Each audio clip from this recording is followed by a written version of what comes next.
there, puppers. Lynn here, just for the health of it. And today I'm out harvesting some tomatoes.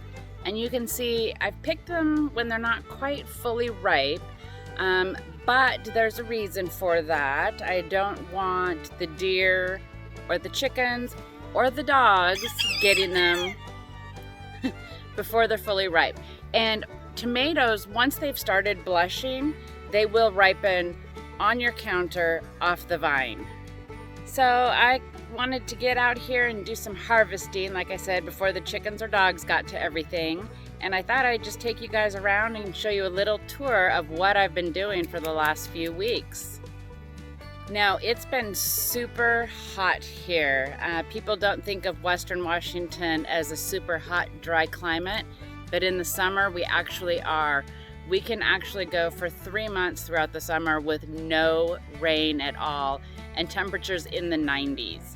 So with all of the planting and landscaping I've been trying to get done and projects outside, it's just been really hot trying to beat the heat. I get out early in the morning and try to do at least three hours on a project. So things have been definitely a little slow, and my body has never quite been the same after cancer treatment.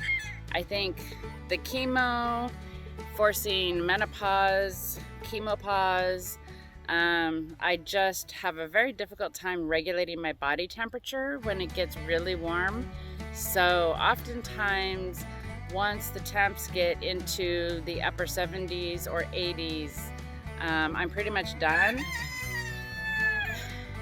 Luckily, the puppers and I have a few little window AC units inside the house, and it keeps us reasonably cool in there. And I've just kind of been reading up on a lot of food preservation, you know, in the hopes that we have huge harvests. And I've been practicing some of my kitchen skills. So I have been canning up some jam and syrup from last year's blackberries, emptying the freezer out, doing some pickling, various pickling of vegetables that I wanted to try just to see how it would work. And so so once the temperatures get going out here, I just kind of unfortunately hide inside. But let me get you going on a tour around the property. So coming in the front gate here, I have my extra fence panel that needs to go on the other side of the gate. But you can see we have some tomatoes growing out of control here. The nasturtiums and sweet peas are still going great. I think these guys get just enough of the afternoon shade that they're surviving okay. And you can see I have lots of pepper plants hiding in here, and I'm finding that these peppers along the backside of this fence are actually doing really great. I think peppers love the heat, but they want to be shaded. And you can see the tomatoes, lots of green ones. Even though we're a really hot, dry climate, I think everything just goes a little bit later because we do stay cold and wet through May into June. I have some cabbage left, and the potatoes here, you can see, are finally starting to die off. And a couple celery plants that are doing pretty good. These potatoes will be ready to harvest in a little bit. Potatoes, you want to wait for the plants to die all the way off. Then in here, I've started digging out the weeds and planting clover so that clover will just take over in between my stepping stones here. And these strawberries were the Gurney's Wonderberry, or Whoppers, Whoppers. And they are a one-time producer. I have been getting lots of chamomile and calendula. And then these little pots here are where I'm taking strawberry runners and getting new plants. So like this here, this will run, and if you put this in dirt, it'll give you a whole new strawberry plant. I did get, this is stevia. I did get a bunch of stevia already harvested and dried. And then I harvested the onions from this bed. Some things are looking a little worse for wear at this time of the year, but that's okay. This strawberry tower is actually getting us another crop of berries. This is Seascape. So it's called an everbearing strawberry. So it'll produce a pretty good flush in June, and then it'll give you another flush at the end of summer. This tower is my Whoppers, and they're a one and done kind of thing. And then of course, the poor pansies, violas, they are suffering in this heat. Then over here, I'm also testing on if these strawberry runners will work in just water and not dirt, because it's easier to cut them off and do that. This is a super sweet 100 strawberry, or this is a super sweet 100 tomato, and it is starting to really come in.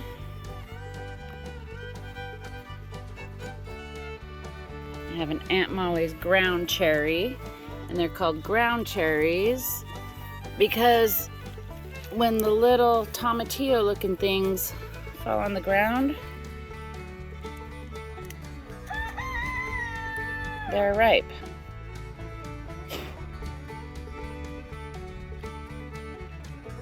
So these are called the ground cherry, and they're kind of like a mix between a cherry tomato and a tomatillo, but they taste like pineapple. They're weird, but oh so good.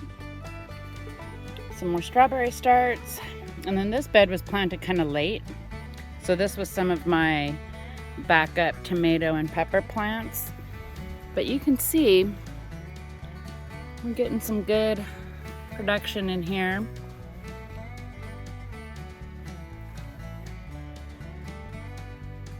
We've got a lot of flowers on the peppers. And then this is my mini watermelon. We did a taste test on that last year. More ground cherries, more backup tomatoes, lots of little cucumbers coming in. Over in this garden, I already did a huge potato harvest. So this is really just broccoli, some yarrow, and rhubarb. I'm gonna reset this bed, but I haven't decided what I'm gonna do with it. And then here we have some pots.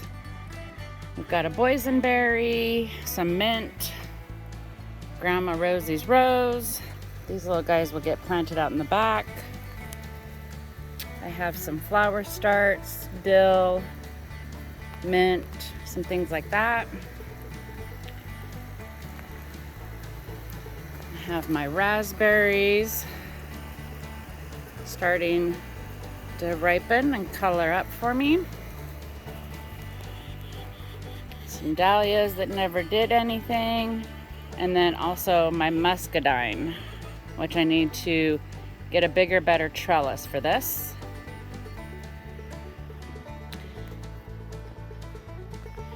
Coming over here, you can see I painted my shed, and this white color was just to be as white but not white so that it kind of matches the house.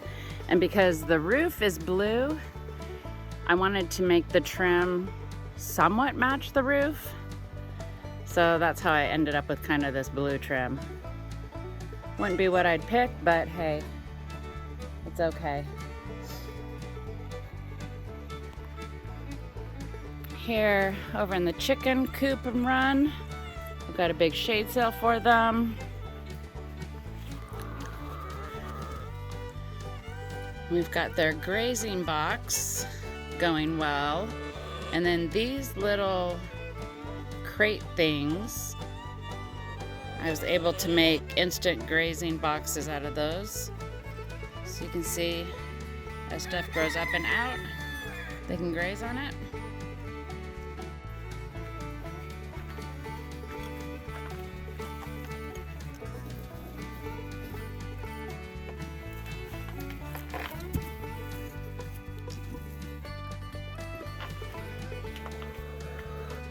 Thank you for the eggs, girls. 2.0s are so big girls now. I've moved the chicken fence from letting them have this area to putting them up on the hill or the slope here in the hopes that they will dig up and spread out some of this manure and get rid of some of these weeds before I get ready to landscape this. And then all of this topsoil will get spread over the lawn to kind of even it out and give me a good start. It's been too warm to try to seed any kind of grass at this point, so I'm gonna wait for fall. It'll honestly probably be October before I get to that. Just trying to keep it moist and irrigated in this heat is too difficult. I know, girls, it's hot. I'm sorry, Goldie.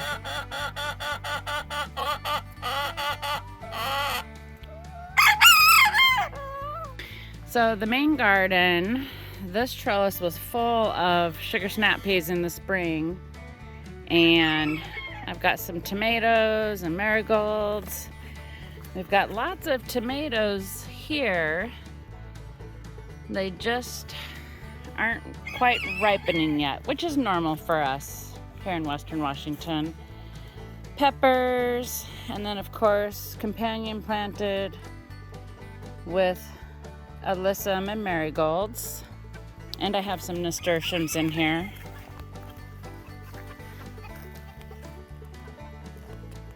In the next bed, more tomatoes.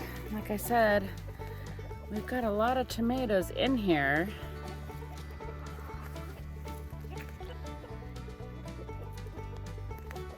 And some peppers. And then I did just plant some radish in here, which I'm hoping will do well either from the shade or because we're cooling off. I got one little batch of potatoes left here, some carrots that haven't sized up yet, and my beets. Man, you know, pickled beets are my most favorite thing in the world, and I cannot grow beets for anything. I don't know what my problem is. And then these sugar snap peas, of course, with the heat are dying out, but we do have some sunflowers coming in. Then from that bed, we come over here. We've got lots of beautiful cosmos that bring in so many pollinators. I have two types of paste tomatoes here. This one is an Amish paste, which I'm pretty impressed about the size. I can't remember what the other one is. And then my basil in here has gone to seed. Then I've got this mess. So this is a sweet pea flower. Not edible, but definitely brings in lots of pollinators. But it should have died by now. This is a cold season flower, and it's just about out of control. So I need to cut it back and tame it because I've got a big tomato in here. It's really hard to see these sometimes, but they're all hiding in here. And then this bed, somehow lettuce is somewhat hanging on. And we've got a couple more cherry tomatoes.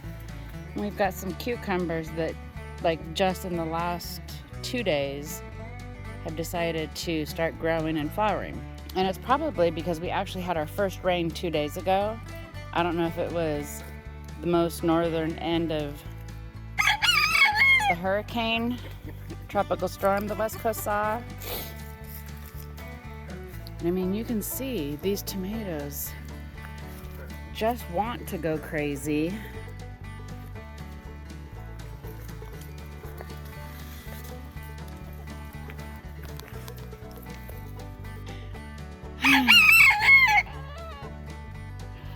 So I have a thimbleberry here that is definitely at the end of the season suffering from the heat. We have an apple, a peach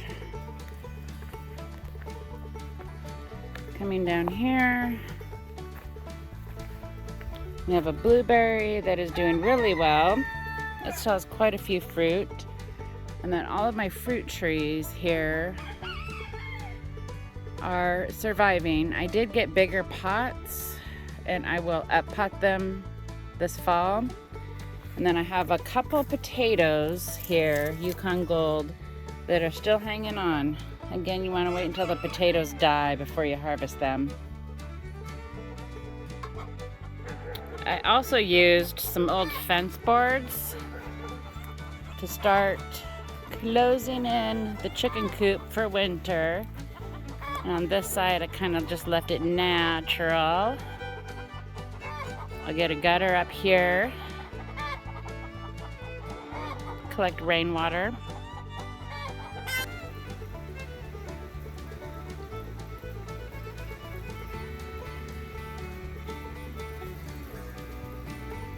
So I have just some various yarrow, calendula, bachelor's button, things like that. I have a completely out of control pumpkin.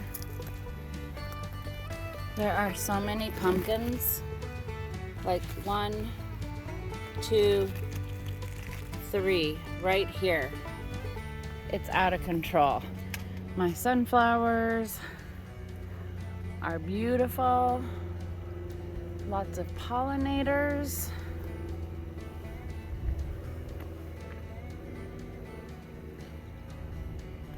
We get lots of little frogs everywhere.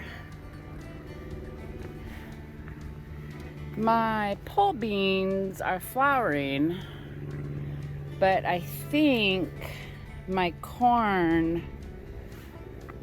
has suffered.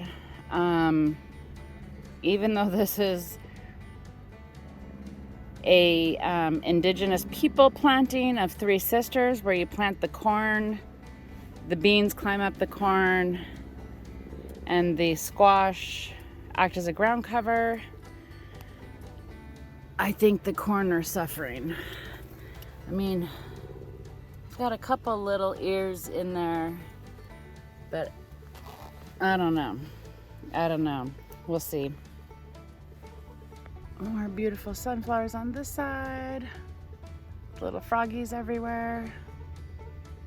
And then from down below, here's my waterfall staircase. Everything is really filling in nicely.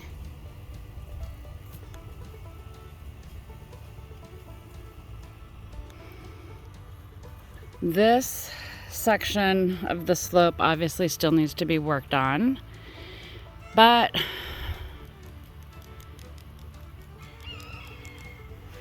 this part is all filling in nicely.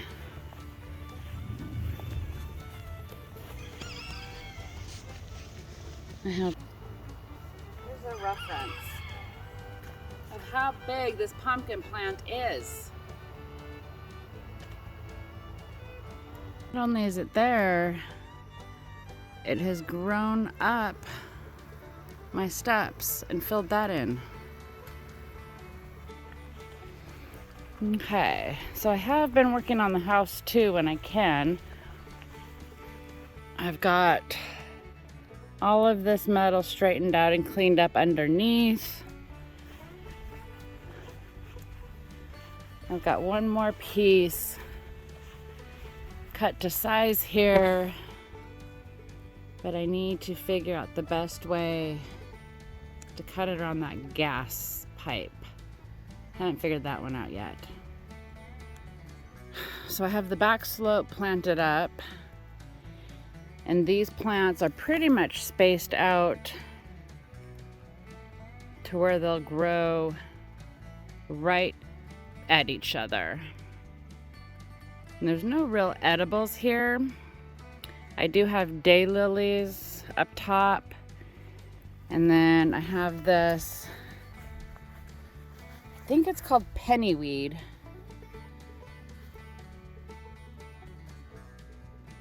Which is a medicinal.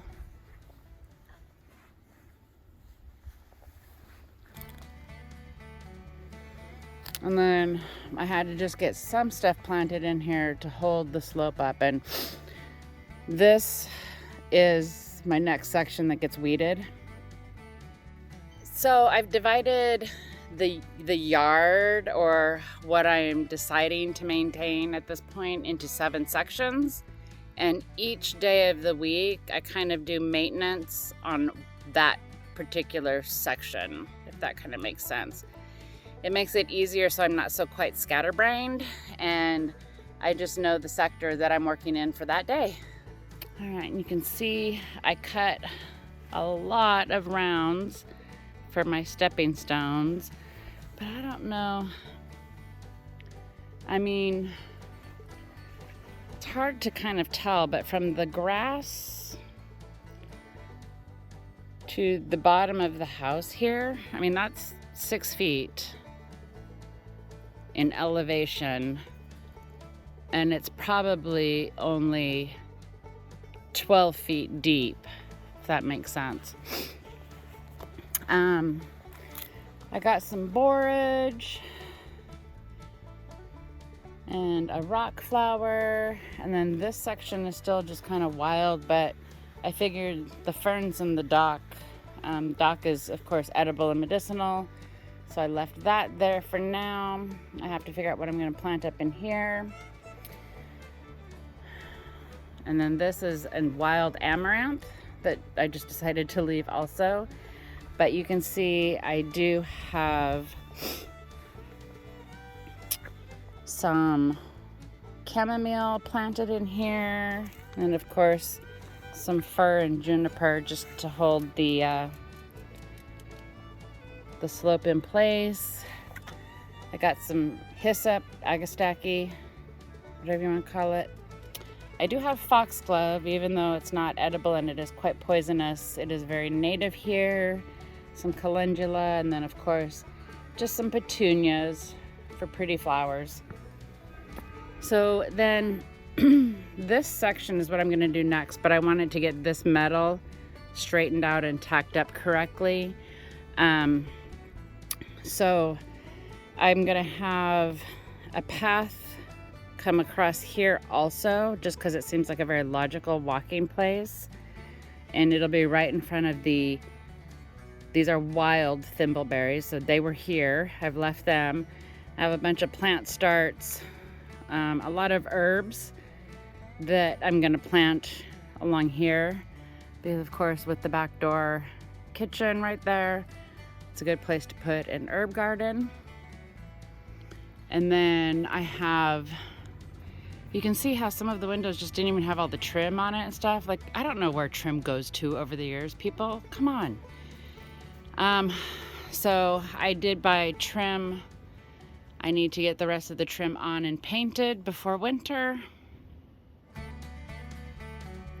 And the grass is generally doing okay. I mean, considering the last month we've been between 95 and 100 with no rain. And I am watering it, but I'm trying to be conscious of my water usage. And then for my birthday, I got some wildflower seeds. So you can see between the grass and the puppy fence where I am watering, I've got lots of amazing little wildflowers growing.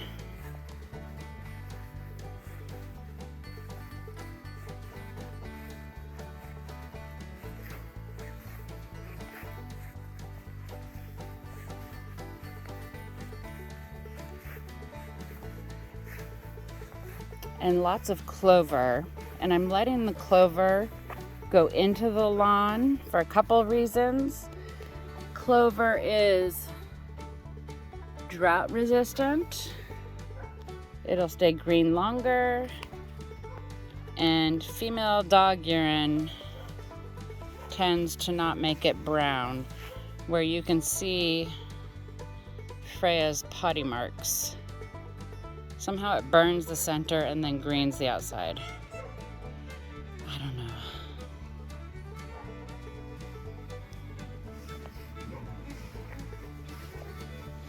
And here's a pumpkin, a little lone pumpkin trying to survive.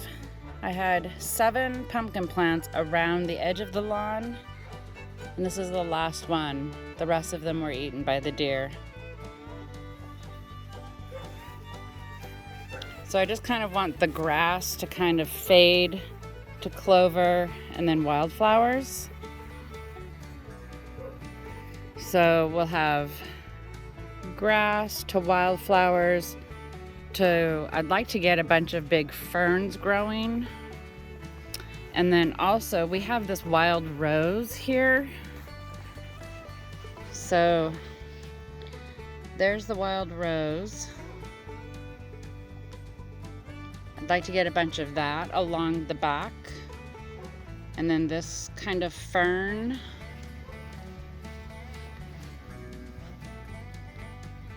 Not the more standard fern, but this guy. And plant these. And then I've got a little huckleberry tree right there on the stump. So it'll just kind of go from grass to cultivated wildflowers to wild, natural wildflowers and ferns. Yeah. And then just the trees beyond.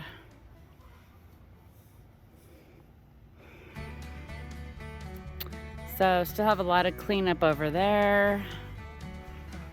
This is my burn pile. I looked into a lot of options of people coming to try to mulch this for me or various things, and the price, like it was $10,000. So burn it is. I will be able to use the ashes and the biochar created for the compost in the garden. And then this trail goes to the back side of Charlie Brown Christmas tree sector. And I've really done nothing from the fence over, and I don't plan to until fall. All right, puppers, well hopefully, I feel like that was kind of scatterbrained squirrel craziness, but so much has been going on, and like I said, I run out, try to get some projects going to beat the heat, and then I kind of run back inside and hide from the heat all day. But hopefully this kind of gets you up to date on what's been going on, where the yard and garden are at, and how the puppers and I are doing. So hopefully you get outside and do something just for your health of it. We'll see you later.